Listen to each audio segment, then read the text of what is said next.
ಈ ಒಂದು ವಿಡಿಯೋದಲ್ಲಿ ನಿಮಗೆ RRB ಅಲ್ಲಿ ಕರೆದಿರುವಂತಹ ಪೋಸ್ಟ್ ಬಗ್ಗೆ ತಿಳಿಸ್ಕೊಡಕ್ ಬಂದಿದ್ದೀನಿ ಸ್ನೇಹಿತರೆ.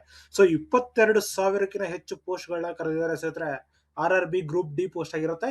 ಸೊ ಈ ಒಂದು ಪೋಸ್ಟ್ ಯಾವುದು, ಯಾವ ರೀತಿ ಅಪ್ಲಿಕೇಶನ್ ಅಪ್ಲೈ ಮಾಡೋದು, ಯಾವತ್ತು ಲಾಸ್ಟ್ ಡೇಟು, ಪ್ರತಿಯೊಂದು ಈ ಒಂದು ವಿಡಿಯೋದಲ್ಲಿ ತಿಳಿಸ್ಕೊಡ್ತೀನಿ. ಸೊ ಈ ಒಂದು ವಿಡಿಯೋನ ಲೈಕ್ ಮಾಡಿ, ಹಾಗೆ ಶೇರ್ ಮಾಡಿ ನಿಮ್ಮ ಎಲ್ಲ ಸ್ನೇಹಿತರಿಗೂ ಮತ್ತು ಫ್ಯಾಮಿಲಿ ಫ್ರೆಂಡ್ಸ್ಗೆ. ಹಾಗೆ ಇನ್ನು ಯಾರಾದರೂ ಯೂಟ್ಯೂಬ್ ಚಾನಲ್ನ ಸಬ್ಸ್ಕ್ರೈಬ್ ಮಾಡ್ಕೊಳ್ಳಿಲ್ಲ ಅಂದ್ರೆ ಈಗಲೇ ಸಬ್ಸ್ಕ್ರೈಬ್ ಮಾಡ್ಕೊಳ್ಳಿ ಸ್ನೇಹಿತರೆ. ಹಾಗೆ ಬೆಲ್ ಬಟನ್ ಕೂಡ ಪ್ರೆಸ್ ಮಾಡ್ಕೊಳ್ಳಿ ಸ್ನೇಹಿತರೆ. ಇನ್ನು ಟೆಲಿಗ್ರಾಮ್ ವಾಟ್ಸ್ಆಪ್ ಗ್ರೂಪ್ ಕೂಡ ಜಾಯ್ನ್ ಆಗ್ಬೋದು. ಅಲ್ಲಿ ಕೂಡ ನಿಮಗೆ ಲೇಟೆಸ್ಟ್ ಅಪ್ಡೇಟ್ ಸಿಗ್ತಾ ಇರುತ್ತೆ ಸ್ನೇಹಿತರೆ.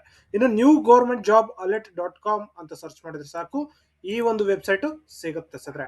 ಸೊ ನೋಡೋದಾದ್ರೆ RRB ಗ್ರೂಪ್ ಡಿ ಪೋಸ್ಟ್ ಕರೆದಿರುವಂತದ್ದು 2026 ಕರೆದಿದ್ದಾರೆ ಸ್ನೇಹಿತರೆ.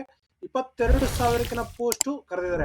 10th ITI ಮಾಡ್ಕೊಂಡಿರುವಂತಹ ಎಲ್ಲ ಅಭ್ಯರ್ಥಿಗಳು ಅಪ್ಲಿಕೇಶನ್ ನ ಅಪ್ಲೈ ಮಾಡಬಹುದಾಗಿರುತ್ತೆ ಸ್ನೇಹಿತರೆ. ಸೊ ಇದಕ್ಕೆ ಲಾಸ್ಟ್ ಡೇಟ್ ಏನು, ಯಾವ ರೀತಿ ಅಪ್ಲಿಕೇಶನ್ ಅಪ್ಲೈ ಮಾಡೋದು, ಏನ್ ಸ್ಯಾಲರಿ ಇರ್ಬೋದು, ಎಲ್ಲದೂ ಕೂಡ ತಿಳಿಸ್ಕೊಡ್ತೀನಿ ಸ್ನೇಹಿತರೆ. Male and female candidates application ನ ಅಪ್ಲೈ ಮಾಡಬಹುದಾಗಿರುತ್ತೆ ಸ್ನೇಹಿತರೆ. ಸೊ ಲಾಸ್ಟ್ ಡೇಟ್ ಬಂದು 20 ಫೆಬ್ರವರಿ 2026 ಲಾಸ್ಟ್ ಡೇಟ್ ಆಗಿರುತ್ತೆ ಸ್ನೇಹಿತರೆ. ಓಕೆ.